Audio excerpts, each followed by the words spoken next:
Hello, ನಾವು ಶಿವರಾತ್ರಿ ಪ್ರಯುಕ್ತ ಬೆಂಗಳೂರಲ್ಲಿ ವೈಟ್‌ಫೀಲ್ಡ್‌ನಲ್ಲಿರೋ ಕಾಶಿ ವಿಶ್ವನಾಥನ ದೇವಸ್ಥಾನಕ್ಕೆ ಹೋಗಿದ್ವಿ. ನಮ್ಮ ಉಪವಾಸದ ರೂಟೀನು ಹೀಗಿತ್ತು. ಬೆಳಿಗ್ಗೆ ಸಿಗಲಿಲ್ಲ ದರ್ಶನ ಅಂತ ಅಂದ್ಕೊಂಡು ನೈಟ್ ಹೋದ್ವಿ. ನೈಟು ಕೂಡ ತುಂಬಾ ರಶ್ ಇತ್ತು ದೇವಸ್ಥಾನ. ಅಲ್ಲಿ ನೋಡಿ ಯಾವ ಥರ ಕ್ರೌಡ್ ಇದೆ ಇಲ್ಲೆಲ್ಲ. ಇಲ್ಲಿ ನೋಡಿ ಬಳಿ ಅದು ಇದು ಎಲ್ಲ ಹಚ್ಚಿದ್ದಾರೆ. ನೋಡಿ ನಮ್ಮ ಕ್ಯೂ ಹಿಂಗಿದೆ. ದೇವಸ್ಥಾನ ಇರೋದು ಅಲ್ಲಿ.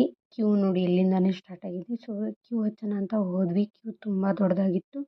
ಅದಕ್ಕೆ ಹೊರಗೆ ನಿಂತ್ಕೊಂಡು ದರ್ಶನ ಮಾಡ್ಕೋಣ ಅಂತಂದು ಹೇಳಿ ದೇವಸ್ಥಾನದ ಕಡೆ ಹೋಗ್ತೀವಿ. ದೇವಸ್ಥಾನದ ಕಡೆ ತುಂಬಾ ರಶ್ ಇತ್ತು. ಇದೆ ನೋಡಿ ಕ್ಯೂ. ಇಲ್ಲಿವರೆಗಾದರೂ ಕ್ಯೂ ಮುಗ್ದಿಲ್ಲ ಇನ್ನೂ. ಸ್ಟಿಲ್ ಇದು ಕಂಟಿನ್ಯೂ ಆಗಿದೆ. ಈ ಕ್ಯೂನಲ್ಲಿ ನಿಂತಿರಲಿಲ್ಲ. ಸೊ ದ್ಯಾಟ್ ನಾವು ಡೈರೆಕ್ಟ್ ದರ್ಶನ ಮಾಡಿದ್ರಂತ ಹೋದ್ವಿ. ಒಳಗಡೆ ಹೋದರೆ ಕಾಲಿಡಲಿಕ್ಕೂ ಸಹ ಜಾಗ ಇರಲಿಲ್ಲ. ಇಲ್ಲಿ ಎಲ್ಲರೂ ದೀಪ ಹಚ್ಕೊಂಡು ಕೂತ್ಕೊಂಡಿದ್ರು. ಅದೆದಕ್ಕಂತ ನನಗಂತೂ ಗೊತ್ತಿಲ್ಲ. ನಿಮ್ಗೇನಾದರೂ ಗೊತ್ತಿದ್ರೆ ಕಮೆಂಟ್ ಮಾಡಿ.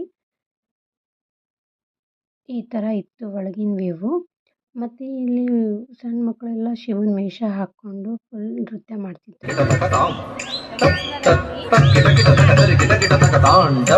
ದೇವಸ್ಥಾನದಿಂದ ಒಂದು ಫೋಟೋ ಎಲ್ಲ ಹೇಗೆ ಫೋಟೋ ತೊಗೊಂಡ್ವಿ. ಇವೇ ನೋಡಿ. Thank you.